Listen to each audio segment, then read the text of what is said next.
Good evening मेरे प्यारे बच्चों। तो चलो बच्चों, आज हम स्टार्ट करते हैं आपको प्रश्नावली 4.3 का क्वेश्चन नंबर पहले से पूरा का पूरा क्वेश्चन हम आपको इसमें समझाएंगे और आपको बताएंगे। तो चलिए बच्चों, क्वेश्चन को पढ़ते हैं और इसको समझते हैं और बेटा सॉल्व करते हैं। सबसे पहले क्वेश्चन क्या कह रहा है? क्वेश्चन देखिए आपका कह रहा है कि निम्न द्विघात समीकरणों के मूल की प्रकृति ज्ञात कीजिए, यदि मूलों का अस्तित्व हो तो उन्हें भी ज्ञात करिए। तो सबसे पहले तो हमें ये पता करना है कि उसकी प्रकृति क्या होती है। ठीक है, मूलों का प्रकृति कैसे निकालना रहता है, हम थोड़ा सा आपको इसके बारे में समझा देते हैं। सबसे पहले देखिए, द्विघात समीकरण है। द्विघात समीकरण जो होता है वो किस रूप में होता है, उसका समीकरण क्या होता है? उसका समीकरण होता है बेटा A X square plus B X plus C is equal to 0, जहाँ पे ए जो होता है नॉट इक्वल टू 0 होता है, यानी ए की वैल्यू कभी भी 0 नहीं होती बेटा। ठीक है ना। अगर इस रूप में आ जाएंगे तो वह आपका क्या होगा? द्विघात समीकरण होगा। लेकिन इसकी जो मूल है वह कैसे पता करते हैं? देखिए, वह भी हम बता दे रहे हैं। इसके 3 हैं, जैसे बी स्क्वायर माइनस 4ac यदि बड़ा हो 0 से, ठीक है, तो उसके दो अलग अलग क्या बनेंगे? मूल होते हैं, यानी कि भिन्न भिन्न होते हैं। ठीक है।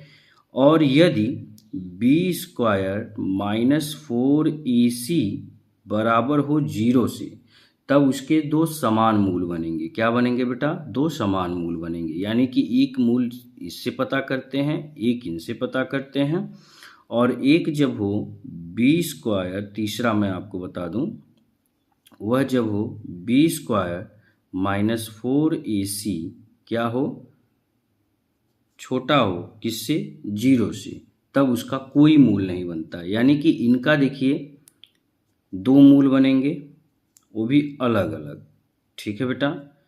इनका बनेंगे समान बनेंगे, दो बनेंगे समान बनेंगे, और इनका कोई मूल नहीं, इनका मूल नहीं बनेगा। तो ये द्विघात समीकरणों के मूल निकालने के क्या है बेटा? रूल है। ठीक है ना।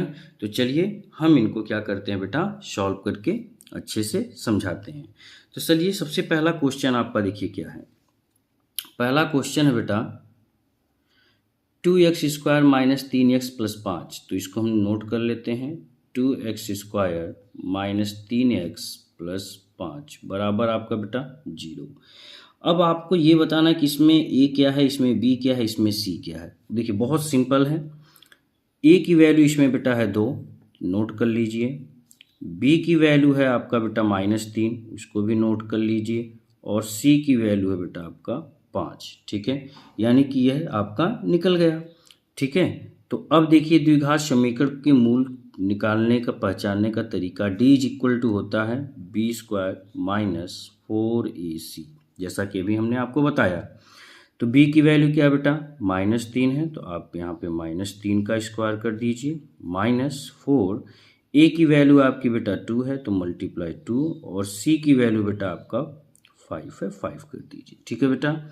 अच्छा, 3 का वर्ग करेंगे तो कितना होगा? माइनस माइनस, देखिए मैं यहाँ पे आपको रफली समझा रहा हूँ। -3 इंटू -3 करेंगे तो कितना होगा? माइनस माइनस प्लस होता है, और 3 3 जा कितना होगा बेटा? 9 होगा। तो यहाँ पे मैं क्या लिख दूँ? 9 माइनस 5 2 जा 10, और 10 4 जा आपका कितना होता है बेटा?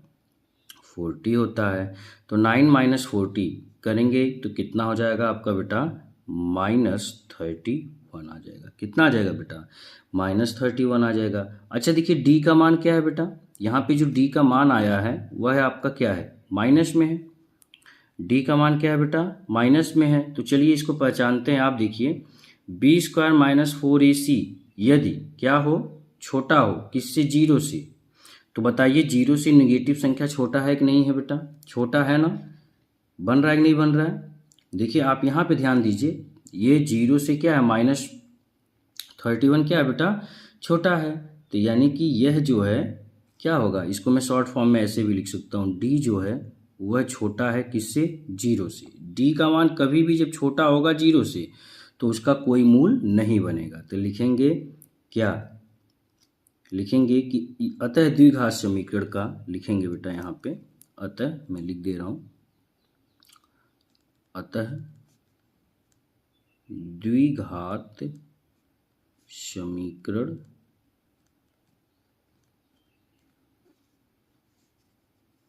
का कोई मूल नहीं है। क्यों कोई मूल नहीं है? क्योंकि d का जो मान आया है बेटा, देखिए d का मान कैसा है, -31 है, जो कि 0 से क्या है बेटा, छोटा है। तो जब 0 से छोटा होगा तो बेटा उसका कोई मूल नहीं बनेगा। ठीक है बेटा, ये आपका पहला क्वेश्चन हो गया। चलिए बेटा, अब हम बढ़ेंगे इसके दूसरे क्वेश्चन को। चलिए सबसे पहले दूसरे क्वेश्चन को बेटा नोट कर लेते हैं, फिर आपको एक्सप्लेन करते हैं। दूसरा क्वेश्चन देखिए क्या कह रहा है, 3x² - 4 √3x + 4। तो सबसे पहले इसको नोट कर लीजिए, 3x² - 4 √3x + 4 = बेटा 0। चलिए बहुत सिंपल है, अभी हमने आपको बताया इसमें क्या करना है। ठीक है, सबसे पहले आपको इनके a और b की वैल्यू बता देनी है। तो a की वैल्यू कितनी है बेटा, इसमें a की वैल्यू आपकी देखिए 3 है, b की वैल्यू आपकी कितनी बेटा, -4√3 है, और c की वैल्यू आपका क्या है बेटा, 4 है। तो सबसे पहले हमें इनके मूल निकालने, क्या निकालने बेटा, मूल निकालने। तो चलिए d क्या होता है, d होता है, याद रख लीजिए इसको, b² - 4ac। ठीक है बेटा, d b² - 4ac। तो अब b की वैल्यू क्या है बेटा, b की वैल्यू आपका है -4√3 का होल स्क्वायर माइनस, चलिए 4, a की वैल्यू क्या है बेटा, a की वैल्यू 3 है, और c की वैल्यू क्या है बेटा, 4 है। अब इनका क्या करिए, वर्क कर दीजिए। अच्छा चलिए हम आपको रफली आपको बता रहे हैं यहाँ पे वर्क कैसे किया जाता है। देखिए -4√3 इंटू -4√3, मैं लिख सकता हूँ ना इनको 2 बार, क्योंकि स्क्वायर है। तो माइनस माइनस का मल्टीप्लाई, तो सबसे पहले यही समझ लीजिए क्या होता है बेटा, प्लस होता है। क्या होता है, प्लस। तो 4 4 जा, यानी कि 4 चौक 16, √3 मल्टीपल √3 करेंगे तो कितना होगा बेटा, 3 होगा। तो गुणे 3, 16 3 कितना हो जाएगा बेटा, 48। कितना हो जाएगा बेटा, 48। यानी कि इनको जब सॉल्व करेंगे तो आ जाएगा 48 माइनस, देखिए मैं एकदम आपको आसान कर दे रहा हूँ समझा के। ठीक है, ऐसे कोई बताने वाला नहीं है आपको बेटा इतना डिटेल्स में। चलिए अब देखिए 4 3 12, अब 12 चौक कितना होता है बेटा, 48 होता है। तो इसका भी कितना होगा, 48 माइनस 48 करेंगे तो कितना होगा बेटा, 0 होगा ना। अब चलिए हम आते हैं ज़रा सा इसमें देखते हैं हमने क्या बताया था। हमने बताया था ना कि यदि b² - 4ac = 0 होंगे तो उसके जो दो मूल समान बनेंगे। क्या बनेंगे बेटा, समान बनेंगे। तो आप यहाँ पे लिख सकते हो, क्या लिख सकते हो, यहाँ पे लिख सकते हो d = 0, क्योंकि d का मान क्या आया बेटा, 0 आया। तो इसके दो मूल समान बनेंगे। तो लिखोगे बेटा यहाँ पे, अतः इसके कितने बनेंगे बेटा, दो वास्तविक एवं कैसे होंगे, समान मूल होंगे। कैसे होंगे बेटा, समान मूल होंगे। ठीक ना, यहाँ तक क्लियर हो गया आपको, कोई डाउट बेटा नहीं। चलिए अब आगे बढ़ते हैं बेटा। अब इसमें हम क्या करेंगे, इसमें अब हम द्विघाती सूत्र लगाएंगे। क्या लगाएंगे, द्विघाती सूत्र, क्योंकि लिखा है ना क्वेश्चन में, मूल की प्रकृति ज्ञात करने के बाद इनको अस्तित्व में हो तो उन्हें ज्ञात करिए। तो अब भाई जब दो आ गए हैं, समान आ गए हैं, तो चलिए उनको हम क्या कर लेते हैं बेटा, ज्ञात कर लेते हैं। अब ज्ञात करने के तरीके भी आपको रूल बता देते हैं। रूल क्या होता है, रूल होता है द्विघात समीकरण का रूल, x = आपका क्या होगा, अंडर √ सबसे पहले तो यहाँ पे देखिए -b, फिर प्लस माइनस, ये माइनस है बेटा, -b प्लस माइनस क्या होता है, b² - 4ac अपान कितना होगा बेटा, 2a। इन्हीं रूल पे हमें क्या करना है, इनको सॉल्व करना है। तो a b c की वैल्यू सबको हमने देखिए यहाँ पे लिखा है, a की वैल्यू 3 है, b की वैल्यू -4√3 और c की वैल्यू बेटा 4 है। तो चलिए इनकी वैल्यू रखते हैं और सॉल्व कर देते हैं। b की वैल्यू क्या है, सबसे पहले b की वैल्यू -4√3 है। तो देखिए माइनस, फिर -4√3। ठीक है बेटा, प्लस माइनस फिर ब्रैकेट में b की वैल्यू अभी हमने बताया क्या है 4 और कितना है आपका √3 का होल स्क्वायर माइनस 4 a की वैल्यू आपका 3 × 4। यहाँ पे चाहूँ तो मैं डायरेक्ट 48 भी लिख सकता हूँ, क्योंकि अभी हमने देखिए लिखा लगाया था b² - 4ac लगाया था ना, इज इक्वल टू हमारा कितना आया था 48 आया था। ठीक है, 48 - 40 तो मैं यहाँ पे 0 लिख सकता था डायरेक्ट भी, लेकिन हम आपको एक समझा दे रहे हैं, इसके बाद आपको डायरेक्टली बता देंगे। अपान क्या होगा बेटा, देखिए अपान होता है, रूल में हमने लिखा है ना 2a, तो 2 और a की वैल्यू है बेटा आपका 3। चलिए अब इसको सॉल्व करेंगे तो कितना हो जाएगा बेटा, इसको सॉल्व करेंगे तो हो जाएगा 4√3 और प्लस माइनस। अच्छा देखिए इनको जब हम सॉल्व किए थे तो कितना आया था, यहाँ पे देखिए, यहाँ पे जब हमने सॉल्व किया था b² - 4ac का मान कितना आया था 0 आया था। तो ये b² - 4ac है ना बेटा, इसको मैं 0 कर सकता हूँ। ठीक, √0 का 0 ही होगा, तो इसको करने की जरूरत नहीं है। 3 2 जा कितना होगा बेटा 6 होगा, कोई दिक्कत यहाँ पे आपको नहीं। अब हम इनको सेपरेट मेथड में कर लेते हैं, थोड़ा सा अलग अलग कर लेते हैं। x इज इक्वल, ये x है बेटा, यहाँ भी x है, तो x इज इक्वल टू मैं इन्हें क्या लिख सकता हूँ, इन्हें मैं लिख सकता हूँ क्या आपका 4√3 प्लस 0/6। ठीक है बेटा, और क्या लिख सकता हूँ, और मैं एक और लिख सकता हूँ x इज इक्वल टू कितना 4√3 आपका किस में लिख सकता हूँ प्लस 0/6। एक 0 में होगा एक माइनस में, मैंने दोनों प्लस में कर दिया क्या, एक प्लस, हाँ एक माइनस में होगा बेटा, एक कितना होगा, एक प्लस में होता है बेटा, एक माइनस में होता है, तो यहाँ पे एक माइनस रहेगा बेटा। ठीक है, तो अब x इज इक्वल टू कितना होगा, अच्छा 0 से कोई वैल्यू है, 6 से 0, 0 में 6 से डिवाइड करोगे 0 ही होगा, तो इनको तो लिखने की जरूरत नहीं, तो इसको मैं लिख सकता हूँ 4√3/6 लिख सकता हूँ, और यहाँ भी मैं लिख सकता हूँ 4√3/6।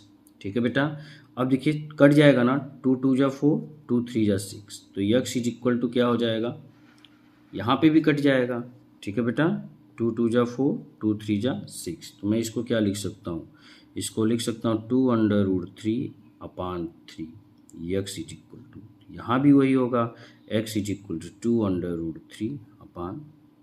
ठीक है बेटा, यही इनके क्या होंगे, मूल होंगे, वो भी कैसे, समान मूल होंगे। ठीक है, आई होप आपको ये क्वेश्चन अच्छे से बेटा समझ में आ गया होगा। तो चलिए हम आगे बढ़ते हैं इसके क्वेश्चन नंबर 3 की ओर और देखते हैं, और इसको क्या करते हैं बेटा, सॉल्व करते हैं। चलिए बेटा, हाँ तीसरा क्वेश्चन देखिए क्या है इसका, उसको नोट करते हैं फिर उसके बाद सॉल्व करते हैं। चलिए यहाँ पे डालते हैं इसका तीसरा क्वेश्चन, पहले का तीसरा क्वेश्चन बेटा। ठीक है, अब चलिए पहले का तीसरा क्वेश्चन आपका क्या कह रहा है बेटा 2x² -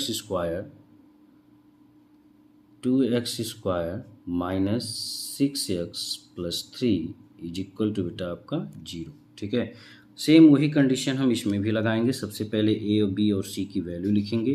तो a की वैल्यू क्या है बेटा, इसमें a की वैल्यू देखिए आपका 2 है, तो यहाँ पे लिखेंगे a is equal to 2, and b की वैल्यू आपकी कितनी है बेटा -6, तो मैं यहाँ पे -6 लिखूँगा, और c की वैल्यू आपकी कितनी बेटा 3, तो 3 लिखेंगे। ठीक है बेटा, यहाँ तक क्लियर। a की वैल्यू हमने 2 लिखा, b की वैल्यू बेटा -6 एंड c की वैल्यू आपका कितना हो गया बेटा 3 हो गया। ठीक ना, अब आपको क्या करना है, चलिए अब इनको सबसे पहले हम d is equal to, formula क्या होता है अभी हमने बताया आपको, d इज इक्वल टू होता है b² - 4ac।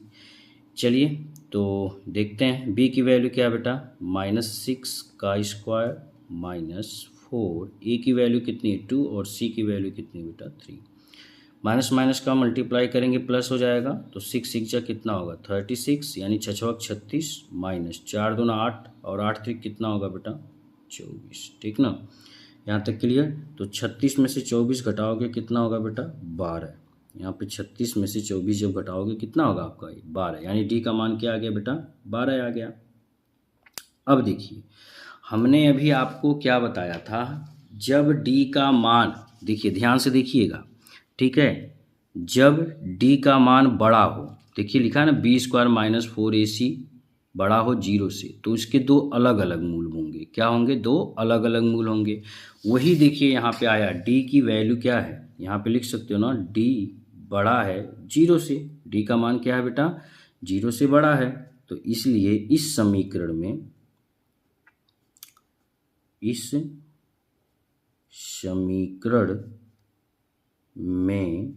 दो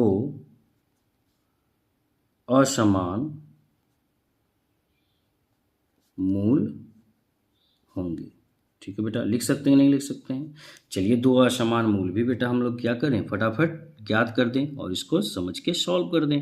ठीक है बेटा, तो सबसे पहले इसमें a, b और c की वैल्यू तो हमने नोट किया ही है।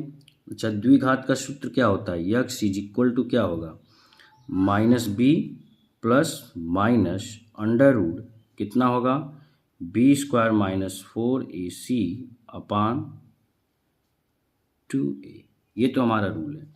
ठीक है बेटा, तो चलिए a और b की वैल्यू फटाफट रख देते हैं बेटा। x is equal to, b की वैल्यू यहाँ पर कितना बेटा, -6 है, तो यहाँ पे माइनस, फिर -6 प्लस माइनस। अच्छा, b² - 4ac का मान कितना है, 12, तो मैं इसको क्या लिख सकता हूँ, √12 लिख सकता हूँ। ठीक है, अपान बेटा 2a, 2 और a की वैल्यू आपकी कितनी है बेटा, 2 है। ठीक ना, अब इसको सॉल्व कर देते हैं। X is equal to, minus minus का मल्टीप्लाई प्लस हो जाएगा, तो यहाँ पे 6 हो गया बेटा। ठीक है, कितना हो गया आपका, 6 हो गया, b² - 4ac। ठीक है बेटा, यहाँ पे आपका क्या हो गया, 6 हो गया। अब देखिए इसको जब सॉल्व करेंगे तो कितना होगा, 12 को मैं क्या लिख सकता हूँ, 2 × 2 × 3, तो एक पेयर बना। ठीक है, तो मैं यहाँ पे लिख सकता हूँ +-2 √3 अपान 4 लिख सकता हूँ। ठीक है ना, चलिए अब एक प्लस में लेके जाइएगा और एक किस में आप लेके जाइएगा, माइनस में लेके जाइएगा। तो चलिए इसको भी हम कर देते हैं बेटा। अब यहाँ पे हम क्या लिख सकते हैं, यक्स इज इक्वल टू, इसमें से क्या कर लो, दो कॉमन ले लो। ठीक है, या फिर इसका सेपरेट मेथड कर दें।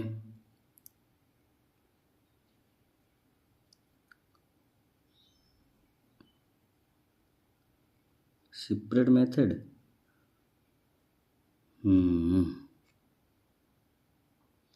चलिए इसको सेपरेट मेथड में जब हम करेंगे बेटा तो क्या होगा, इसको मैं लिख सकता हूँ, देखिए 2 यहाँ भी है, 2 यहाँ भी है, तो मैं इसमें से क्या कर ले रहा हूँ बेटा, 2 को कॉमन ले रहा हूँ। ठीक है ना, तो ये आपका यहाँ बचेगा क्या, 2 × 3 = 6 प्लस और √3 अपान कितना है बेटा, 4 है। ठीक ना, एक ये हो गया प्लस में और एक किस में होगा बेटा, माइनस में, क्योंकि √ से बाहर का जो आपका है ना, देखिए प्लस और माइनस लगाए थे ना, तो एक माइनस में होगा। इसमें भी हम 2 कॉमन ले रहे हैं। ठीक है, तो बचेगा क्या, 3 - √3 अपान 4। कुछ कटेगा बेटा, देखिए इसमें से मैंने 2 कॉमन लिया, देखिए 2 कॉमन लिया तो 2 × 3 = 6 प्लस √3, एक माइनस का है बेटा, तो हमने देखिए वही माइनस लगा दिया। अब इस सेपरेट मेथड में हम इसको क्या कर देते हैं बेटा, काट देते हैं। अच्छा, ये काटेंगे तो 2 × 1 = 2, 2 × 2 = 4, 2 × 1 = 2, 2 × 2 = 4, कट गया बेटा। तो बचेगा क्या, यक्स इज इक्वल टू कितना होगा, 3 प्लस √3 अपान 2 एक होगा, और एक होगा बेटा 3 माइनस √3 अपान 2 एक होगा। कोई दिक्कत? तो देखिए दो अलग अलग इसके मूल आ गए कि नहीं आ गए बेटा। ठीक है ना, तो यह आपका हो गया क्वेश्चन नंबर तीसरा, यानी कि पहले का हमने पहला, दूसरा और तीसरा तीनों क्वेश्चन क्या कर दिया बेटा, आपको समझा दिया। आइए अब बढ़ते हैं क्वेश्चन नंबर दूसरे की ओर, देखते हैं क्या है और इसको समझते हैं। चलिए बेटा, क्वेश्चन नंबर दूसरा देखिए क्या है, सबसे पहले इसको रीड करते हैं और समझते हैं। क्वेश्चन नंबर दूसरा कह रहा है बेटा, निम्न प्रत्येक द्विघात समीकरण में k का ऐसा मान ज्ञात कीजिए जिसके दो बराबर मूल हों। अच्छा, बराबर मूल किन के होते हैं, सबसे पहले तो हमें ये पता होना चाहिए ना कि बराबर मूल किन के होते हैं। ठीक है, क्योंकि अगर बराबर मूल हमको पता हो जाएगा तो हम उसको क्या करेंगे बेटा, सॉल्व कर देंगे। देखिए जब d का मान 0, d का मान कैसा हो बेटा, 0, तभी तो आपका बराबर होगा, होगा कि नहीं होगा। तो चलिए इनको हम क्या करते हैं बेटा, सॉल्व करते हैं। सबसे पहले क्वेश्चन को देखिए सॉल्व करते हैं। 2x² plus kx plus 3 is equal to क्या है बेटा, 0। देखिए डी का मान यदि 0 आ गया, यानी कि मैं इसको लिख सकता हूँ b² माइनस 4ac का मान यदि 0 आ गया तभी वह उसके 2 बराबर मूल होंगे। तो चलिए इसको सॉल्व कर देते हैं। b की वैल्यू क्या है, b की वैल्यू k है, तो यहाँ पे मैं क्या लिख सकता हूँ बेटा, k² माइनस 4। a की वैल्यू क्या है, यहाँ पे a की वैल्यू 2 है तो इंटू 2, और c की वैल्यू क्या है बेटा, 3। ठीक ना। अब बताइए k² इज इक्वल टू 4 2 जा 8 और 8 3 जा 24, तो मैं इसको क्या लिख सकता हूँ बेटा, 24। ठीक ना। तो अब बताइए k इज इक्वल टू कितना होगा, √24। कितना होगा बेटा, √24। तो ये बताइए k इज इक्वल टू कितना होगा, प्लस माइनस, क्योंकि इसके बाहर प्लस माइनस दोनों होगा। 24 को मैं क्या लिख सकता हूँ, 24 का यदि फैक्टराइजेशन आप करेंगे, गुणनखंड करेंगे, तो कितना होगा बेटा, देखिए करिए यहाँ पे 2 1 जा 2, 2 2 जा 4, फिर 2 से 2 6 जा 12, फिर 2 3 जा 6 और 3 1 जा 3, तो कितना होगा 2, और ये तो 2 बाहर निकल गया, 3 2 जा 6, यानी कि 2√6। तो उसका आंसर कितना हो गया, k का मान कितना हो गया बेटा, k is equal two plus minus 2√6। यही उसका क्या होगा बेटा, आंसर होगा। आई होप आपको ये क्वेश्चन अच्छे से समझ में आ गया होगा। चलिए अब इसके हम दूसरे क्वेश्चन पे बढ़ते हैं। इसका देखते हैं दूसरा क्वेश्चन क्या कह रहा है। दूसरा क्वेश्चन सबसे पहले क्या है, इसको समझते हैं। कह रहा है kx, फिर ब्रैकेट में x माइनस 2 प्लस 6, तो kx का मल्टीप्लाई x में करेंगे तो क्या हो जाएगा, kx² माइनस मल्टीप्लाई करेंगे तो हो जाएगा 2kx plus 6 is equal to 0। ठीक है बेटा, यहाँ तक कोई दिक्कत नहीं। तो चलिए डी का मान हमें क्या लाना है, 0 लाना है। तो चलिए अभी रूल क्या होता है, b² minus 4ac is equal to 0। तो b की वैल्यू कितनी है बेटा आपका, -2k का स्क्वायर, फिर -4। a की वैल्यू कितनी है बेटा, k है, और c की वैल्यू कितनी है बेटा, 6 है। तो मल्टीप्लाई करेंगे तो कितना हो जाएगा, 4k² माइनस 6 4 जा 24k, कितना होगा बेटा, 24k। अच्छा अब बताइए इसमें से मैं क्या कॉमन ले सकता हूँ, इसमें से यदि मैं इनको सॉल्व करूँगा तो आपका कितना आ जाएगा, देखो 4k², ठीक है, इज इक्वल टू आपका कितना, या तो फिर यहीं पे कॉमन ले लिए होते हैं, यहीं पे क्या कर लें, चलो अच्छा 24k। अच्छा 4 से ये कट गया कि नहीं कट गया, 6k, अब k से एक k कट जाएगा क्योंकि यहाँ पे स्क्वायर है, अरे भाई k इंटू k है और यहाँ पे 6k है, तो एक k से एक कटेगा कि नहीं कटेगा, तो k का मान आपका कितना आ गया भैया, 6 आ गया कि नहीं आ गया। ठीक है, कोई दिक्कत, ये भी क्वेश्चन आपका देखिए बेटा सॉल्व हो गया। आप इसका अच्छे से स्क्रीनशॉट ले सकते हैं और इसको सॉल्व कर सकते हैं। ठीक है बेटा, बहुत सिंपल है, द्विघात समीकरण को समझना तो बहुत ईजी है, बस आपको तरीके पता होना चाहिए कि उसको कैसे सॉल्व करना है। ठीक है बेटा, चलिए आगे बढ़ते हैं। आगे क्वेश्चन देखिए क्या कह रहा है, उसको समझ के फटाफट इसको भी सॉल्व कर देते हैं बेटा। कह रहा है क्या एक ऐसी आम की बगिया बनाना संभव है, यानी कि आपको एक आम का बाग बनाना है जिसकी लंबाई जो है वो चौड़ाई से दुगनी हो, यानी कि यदि लंबाई जो है क्या है, चौड़ाई से दुगनी हो, तो अगर चौड़ाई को x मानेंगे तो लंबाई कितनी हो जाएगी, 2x हो जाएगी, और उसका क्षेत्रफल कितना है, 800 मीटर स्क्वायर है। यदि है तो उसकी लंबाई और चौड़ाई क्या करना है बेटा, हमें ज्ञात करना है। चलिए भैया देखा जाए बगिया बनती है कि नहीं बनती है। तो सबसे पहले क्या लिखेंगे, माना आम की जो बगिया की चौड़ाई है, क्या है बेटा, चौड़ाई, उसको कितना मानोगे बेटा, x मानोगे, तो लंबाई कितनी हो जाएगी, लंबाई हो जाएगी, देखो क्वेश्चन क्या कह रहा है, एक ऐसी आम की बगिया बनाना संभव है जिसकी लंबाई चौड़ाई से दुगनी हो, तो लंबाई कितनी हो जाएगी, चौड़ाई का दुगना हो जाएगा, 2x हो जाएगा। ठीक है, अच्छा अब आप बताइए इसका क्षेत्रफल कितना दिया बेटा, इसका क्षेत्रफल दिया है 800 मीटर स्क्वायर, ठीक है। अब आप बताइए कि बाग का यानी कि आयत का क्षेत्रफल क्या होता है। भाई लंबाई चौड़ाई अलग अलग है तो आयत बन रहा है, तो आयत का क्षेत्रफल क्या होता है बेटा। तो आप लिख सकते हो ना, क्षेत्रफल बराबर क्या होगा, लंबाई गुणे क्या होता है बेटा, चौड़ाई। बहुत सिंपल है।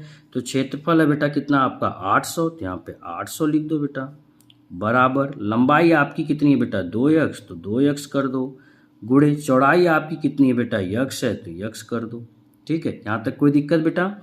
चलिए 800 बराबर 2x का x में करेंगे तो देखो 2 और x है तो घाते क्या होंगे बेटा, जुड़ जाएंगे, तो कितना हो जाएगा 2x स्क्वायर। ठीक ना बेटा, यहाँ कोई दिक्कत।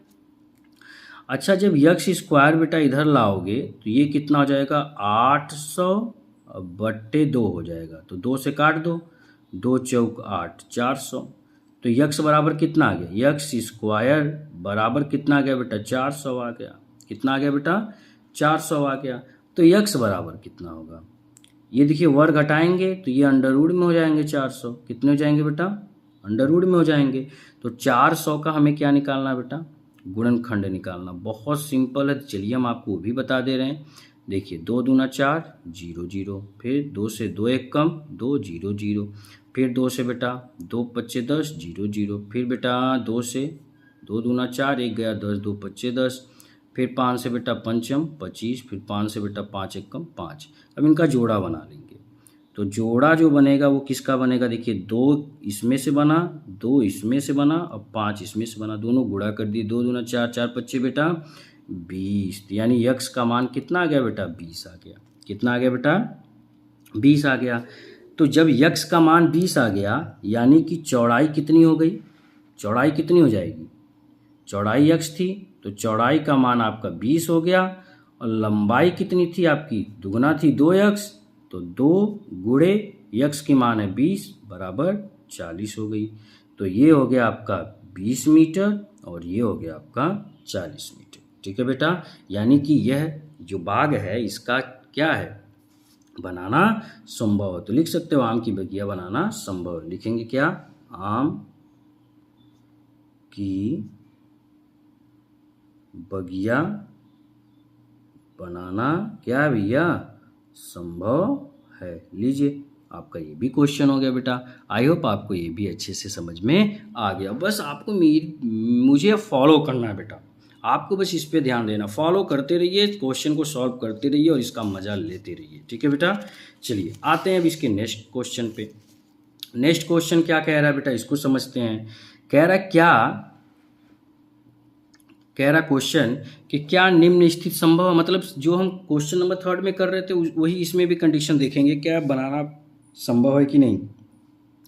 यदि है तो उसकी वर्तमान आयु ज्ञात कीजिए। तो चलिए इसका वर्तमान आयु ज्ञात करते हैं, देखते हैं क्वेश्चन क्या कह रहा है। 2 मित्रों की आयु का योग 20 वर्ष है।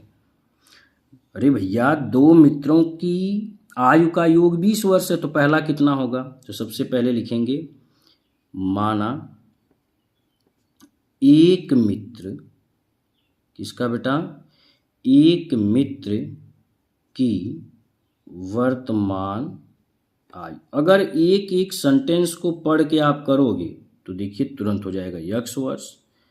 अच्छा दोनों का योग 20 है तो दूसरा कितना हो जाएगा, दूसरे मित्र की आयु कितनी हो जाएगी, ठीक है, कितना हो जाएगा 20 से x जब हम घटा देंगे तो दूसरे का भी तो पता चल जाएगा। बोलिए, दूसरे का पता चल जाएगा। अरे जब मुझे पता चल गया कि हम दोनों का योग जो है 20 है, मैंने मान लिया मेरा x है, तो x में से 20 में से जब x घटाऊंगा तभी तो दूसरे का पता चलेगा बेटा। ठीक है, अब क्वेश्चन क्या कह रहा है, कह रहा है कि 4 वर्ष पूर्व, तो लिखेंगे यहाँ पे 4। देखिए हम कुछ नहीं कर रहे हैं, हम एक एक सेंटेंस को क्लियर करते चल रहे हैं। लिखा है 4 वर्ष पूर्व उनकी आयु वर्षों का गुणनफल 48 था। यानी कि 4 वर्ष पूर्व हम उनका क्या कर रहे हैं, गुणनफल कितना था 48 था, तो यहाँ पे 4 वर्ष पूर्व लिख दिए और लिखेंगे तब उनका 48, तो 1 हो गया 4 वर्ष पूर्व, तो x -4 हो गया 1 का, और गुणनफल है तो गुणा लगा दीजिए। दूसरा है 20 माइनस यक्स माइनस 4 बराबर कितना बेटा 48 है, यानी कि दोनों का गुणनफल कितना बेटा 48 है। यहाँ तक क्लियर। अच्छा बताइए, देखिए यक्स माइनस 4 एक ब्रैकेट में गुणे इसको हम 20 में से 4 घटाएंगे तो कितना हो जाएगा 16 माइनस यक्स बराबर कितना हो गया बेटा 48। अब इनको सॉल्व कर दीजिए, इसका मल्टीप्लाइज पूरे में फिर इसका मल्टीप्लाइज पूरे में। तो चलें करें बेटा। देखिए 16x फिर x का x में करेंगे तो माइनस यक्स स्क्वायर, फिर 16 का 4 में करेंगे माइनस 16 चौक 64 और फिर माइनस माइनस आपका प्लस 4x बराबर कितना हो गया बेटा 48 हो गया। कितना हो गया बेटा 48 हो गया। अच्छा 16x 4x कितना होगा 20x। आई देखिए माइनस यक्स स्क्वायर, ठीक है बेटा। आई देखो माइनस 64 आई प्लस है तो यहाँ भी माइनस 48, कोई दिक्कत यहाँ पे। अब हम क्या करते हैं, इनको सॉल्व करते हैं। 20x माइनस यक्स स्क्वायर, अच्छा माइनस माइनस प्लस लेकिन चिन्ह बड़े नंबर का, तो 64 48 60 40 कितना होगा 100 और हाई 8 4 12, यानी कि आपका हो गया कितना 112 बराबर 0। ठीक बेटा। अच्छा अब ये साइन हटा दो, माइनस हटा दो। अगर मैं माइनस हटाऊंगा तो इधर लेके आऊँगा, देखो माइनस कॉमन ले लिए तो बचा कितना यक्स स्क्वायर। ठीक, कितना बचा यक्स स्क्वायर। ये प्लस है तो इधर आएगा माइनस 20x और ये माइनस है तो कितना आ जाएगा प्लस 112 बराबर क्या आ गया 0 आ गया। तो सबसे पहले हम क्या करें, अगर हम इसका मूल ज्ञात कर लें तो पता चल जाएगा कि बनाना संभव है कि नहीं है। ठीक है ना भाई, पूरा सॉल्व करने से अच्छा है कि हम इसको यहीं पे चेक कर लेते हैं बनाना संभव है कि नहीं संभव। बनाना संभव कब होगा, इसके लिए हमें क्या करना पड़ेगा, ए की वैल्यू कितनी है 1, बी की वैल्यू कितनी है -20, सी की वैल्यू कितनी है बेटा 112। ठीक है। अब चलिए बी स्क्वायर -4 इसी पे लगा के चेक कर लेते हैं क्या यह बनाना संभव है। बी की वैल्यू कितनी है -20 का वर्ग फिर -4, ए की वैल्यू आपका बेटा 1 और सी की वैल्यू बेटा 112। मल्टीप्लाई कर दीजिए, माइनस माइनस का प्लस हो गया तो 400 और -112 इंटू 4 करेंगे, 4 2 जा 8, 4 1 जा 4 और 4 1 जा 4। ठीक है। तो अब ये कितना आया 400 माइनस 448, यानी 400 में से जब 448 को घटाओगे तो कितना होगा -48 होगा। कितना होगा बेटा -48 हो गया। अब देख लो डी का मान जो है छोटा आ गया, और यदि डी का मान छोटा हो यानी कि डी जो है छोटा हो 0 से, तब उसका कोई मूल नहीं होता है। तो लिखोगे अतः यह संभव नहीं है। लिखोगे क्या, अतः यह संभव नहीं है। क्यों नहीं है, क्योंकि इसका कोई मूल बनेगा ही नहीं भैया। अभी हमने आपको पहले क्वेश्चन में पूरा डिटेल में समझाया था, यदि डी का मान 0 हो तब तो भैया उसके 2 बनेंगे। यदि डी जो है बड़ा हो 0 से तब उसका असमान बनेगा। लेकिन यदि डी छोटा हो 0 से यानी कि माइनस में आएगा तो उनका मूल नहीं बनेगा, तथा यह बनाना संभव नहीं है। लीजिए आपका ये भी हो गया बेटा। चलिए अब बढ़ते हैं हम क्वेश्चन नंबर 5 में, देखते हैं और इसको समझते हैं। क्वेश्चन नंबर 5वां क्या कह रहा है, इसको चलिए रीड करते हैं। कह रहा है क्या परिमाप 80 मीटर है तथा क्षेत्रफल 400 मीटर स्क्वायर है कि एक पार्क को बनाना संभव। सेम वही कंडीशन इसमें भी अप्लाई करेंगे। तो लंबाई और चौड़ाई ज्ञात कीजिए। तो सब कुछ दिया है, जो दिया है उनको आप तुरंत फटाफट क्या कर लीजिए बेटा मान लीजिए। तो चलिए मानते हैं। सबसे पहले कह रहा है क्या परिमाप 80 मीटर तथा क्षेत्रफल 400 मीटर है। तो सबसे पहले इसका लंबाई कितना मान लीजिए, इसका लंबाई मान लीजिए यक्स मीटर। ठीक है।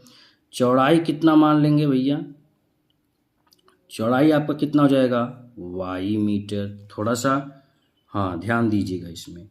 तो आप ये बताइए परिमाप बराबर क्या होता है, परिमाप बराबर क्या होता है 2 फिर ब्रैकेट में लंबाई प्लस चौड़ाई। अरे आयत का परिमाप क्या होता है, परिमाप बराबर 2 फिर ब्रैकेट में लंबाई प्लस चौड़ाई। तो परिमाप आपका कितना दिया बेटा 80, तो यहाँ पे लिख दीजिए 80 बराबर 2, लंबाई कितना दिया बेटा यक्स, तो यक्स लिख दीजिए, चौड़ाई कितना दिया है बेटा आपका वाई, तो वाई कर दीजिए। यहाँ तक क्लियर बेटा। अब देखिए जब आप यक्स प्लस वाई करेंगे इधर लेके आएंगे तो ये कितना होगा 80 और ये कितना हो जाएगा बट्टे 2। तो इसको हम क्या करेंगे काट देंगे, 2 एकम 2, 2 चौका 0। अरे भाई गुणे का भाग में चला जाएगा ना, तो क्या आया यक्स प्लस वाई बराबर 40। समीकरण नंबर इसको क्या बना दीजिए 1। कोई दिक्कत यहाँ पे। अब कह रहा है कि क्षेत्रफल 400 मीटर है। कितना है क्षेत्रफल इसका 400 मीटर है। अच्छा बताइए क्षेत्रफल बराबर क्या होता है, क्षेत्रफल बराबर होता है लंबाई गुणे चौड़ाई। ठीक बेटा, तो क्षेत्रफल यदि उसका 400 है, लंबाई उसका यक्स है, चौड़ाई उसका वाई है, तो 400 बराबर क्या होगा यक्स वाई। 400 बराबर क्या हो गया बेटा यक्स वाई हो गया। इसमें कोई दिक्कत। चलिए अब आप ये बताइए कि हमने इसका क्षेत्रफल भी निकाल लिया, ठीक है।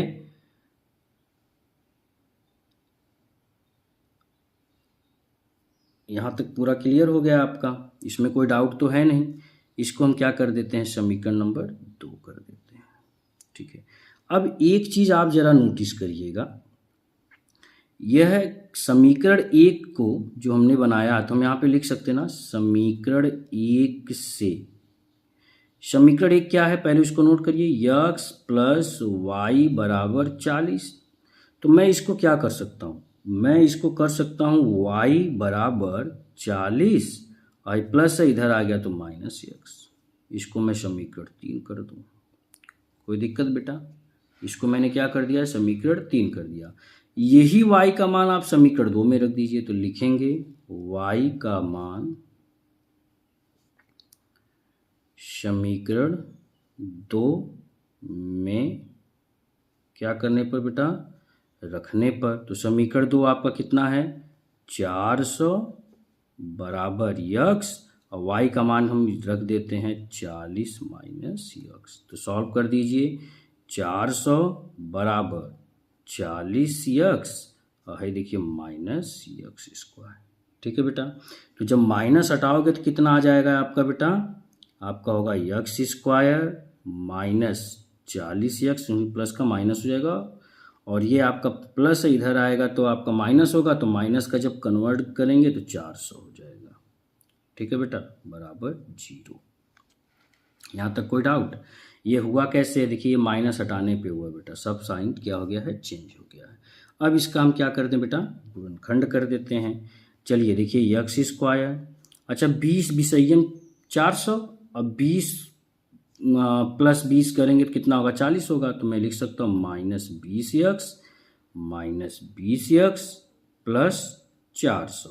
ठीक है बेटा, इन दोनों में यक्स कॉमन ले लीजिएगा तो बचेगा कितना यक्स माइनस 20 और इसमें माइनस 20 कॉमन ले लेंगे तो यक्स और माइनस प्लस माइनस 20, क्योंकि 20 भी सही है 400। ठीक बेटा, तो एक ब्रैकेट में यक्स माइनस 20 और दूसरे भी ब्रैकेट में यक्स माइनस 20। ठीक है, यानी कि यक्स बराबर 20 तो यहाँ भी यक्स बराबर 20। तो लंबाई कितनी हो गई, यानी पार्क की लंबाई कितनी हो जाएगी, पार्क की लंबाई कितनी हो जाएगी बेटा, यक्स माने थे तो 20 मीटर हो गया। अच्छा चौड़ाई कितनी थी, चौड़ाई अभी यक्स बराबर आपने एक वो बनाया था y बराबर, तो आपको अब y निकालना है, तो यक्स निकल गया, y बराबर आपने क्या किया था, y बराबर आपने किया था 40 माइनस यक्स, तो y तो 40 और यक्स का मान कितना 20, तो 40 में से 20 घटाओगे तो कितना हो जाएगा बेटा 20। देखिए आपका ये भी हो गया, यानी कि लंबाई जो है आपका 20 मीटर और चौड़ाई भी आपका कितना हो गया बेटा 20 मीटर। That's clear. ठीक है, अब आपका ये प्रश्नावली 4.3 पूरे अच्छे से क्लियर हो गया। आप इसको अच्छे से बेटा देख के समझ सकते हो। ठीक है बेटा।